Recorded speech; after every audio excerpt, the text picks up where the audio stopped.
പിന്നെ ഇനിയിപ്പം MLA സ്ഥാനത്ത് തുടരണോ വേണ്ടയോ എന്നുള്ള ചോദ്യം ചോദിച്ചു.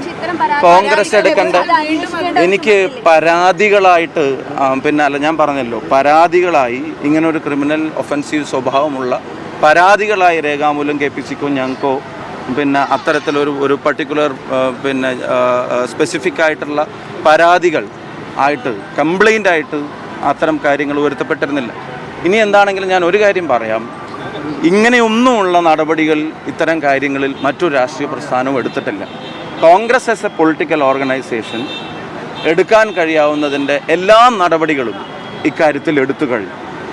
ആ എടുത്ത പാർട്ടിയുടെ തീരുമാനത്തിൻ്റെ ഗ്രേസിനെ മറ്റ് രാഷ്ട്രീയ പ്രസ്ഥാനങ്ങൾ സ്വീകരിക്കാത്ത നയത്തെ അതിനെ പരിപൂർണമായി അവഗണിക്കുന്ന തരത്തിൽ ഉള്ള വാർത്തകളാണ് പലപ്പോഴും ഡെവലപ്പ് ആവുന്നതും നിങ്ങൾ കൊടുക്കുന്നതും. ഞാൻ പറഞ്ഞില്ല, ഞാനിപ്പം അതിൽ ഇല്ല, ഞാൻ പറഞ്ഞില്ല. എനിക്കൊരു രേഖാമൂലം ഒരു പരാതി, ഇങ്ങനെ ഒരു ക്രിമിനൽ ഒഫൻസീവ് സ്വഭാവമുള്ള തരത്തിലേക്കുള്ള ഒരു പരാതിയുടെ പശ്ചാത്തലങ്ങളല്ല.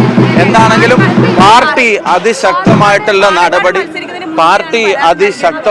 നടപടി എടുത്തിട്ടുണ്ട്. പാർട്ടി എടുത്ത നടപടി എനിക്കും ബാധകമാണ്.